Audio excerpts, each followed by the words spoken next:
Welcome back to my channel. For today's video, we're doing urban legend from South Carolina. Sorry if I mispronounced any words. The first urban legend is Lavina Fisher. According to legend, Lavina Fisher was the first female serial killer in America.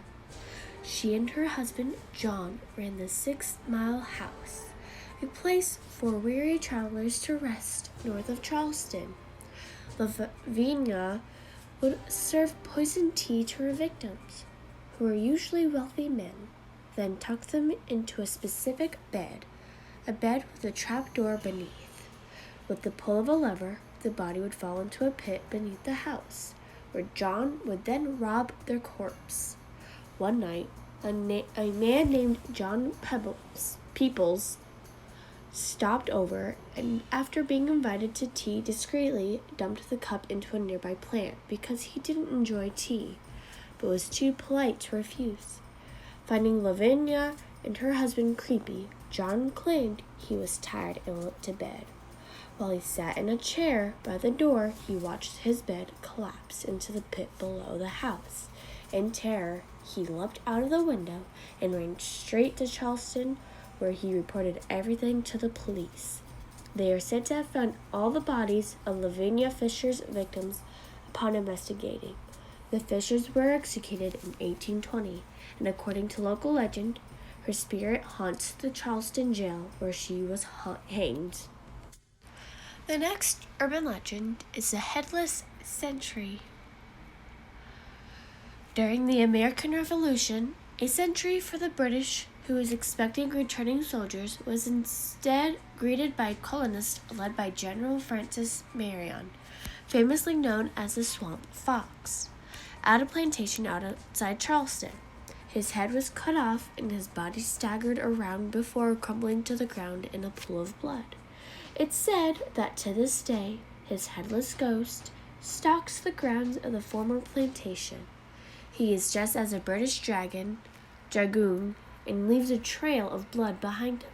According to local lore, he is still searching for his head, even though the plantation where he died is now the site of a golf course and restaurant. The next urban legend takes place at Morris Island.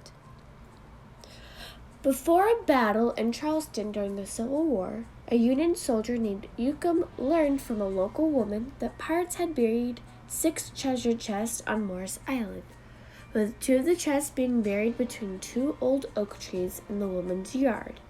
In the woman's tale, the pirate captain stabbed one of his men and buried his corpse with the 2 chests in her yard, binding his soul to protect them so they would remain untouched. That night, Wicks and a lieutenant named Hatcher left their camp in an attempt to dig up the treasure. Though they left on a clear night, the deeper they went, a storm brewed in the course of their digging. The wind picked up and lightning flashed, though no thunder followed. They slowly realized they were not alone, and a flash of lightning saw the figure of the murdered pirate. They ran for their lives, and Wicks kept the story to himself for 50 years. The next urban legend is Julia Lagarre. In the 19th century, a young child named Julia Lagarre was visiting family on Edisto Island. She fell ill, slipped into a coma, and was eventually pronounced dead. Bodies were not embalmed at that time, so she was buried the day she died. Before decomposition began, her body was interred in her family's mausoleum and the door was sealed. About 15 years later, the mausoleum was opened again following another death. The family was horrified to find the remains of Julia's tiny body not in a coffin, but by the entrance. She'd been buried alive. For years thereafter, nothing could keep the mausoleum door closed. Even industrial locks and chains would be broken.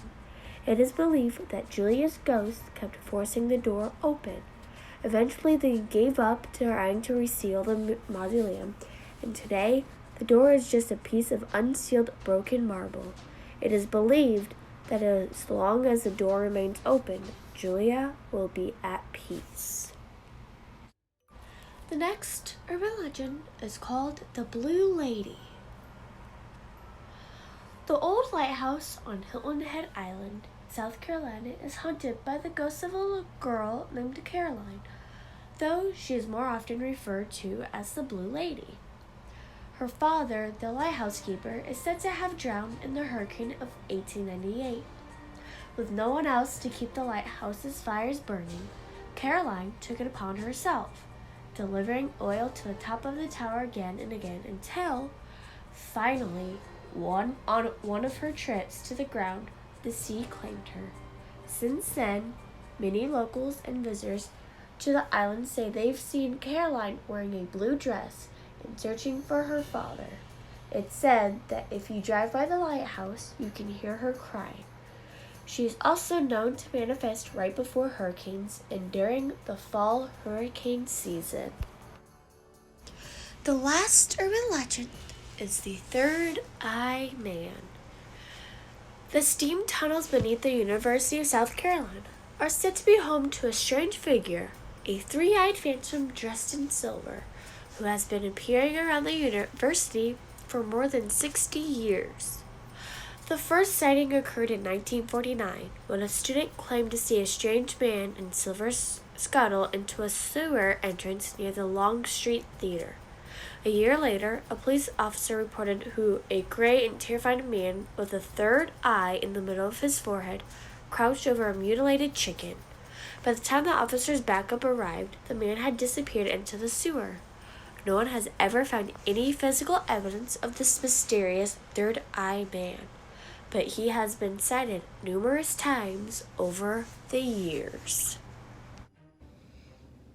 Hope you enjoyed the video. If you did, please leave a like. If you're not yet subscribed, please subscribe and turn the bell notification on so you know when I post. And let me know which story was the creepiest, scariest, or if you'll ever visit these places. Let me know down below. Bye-bye for now.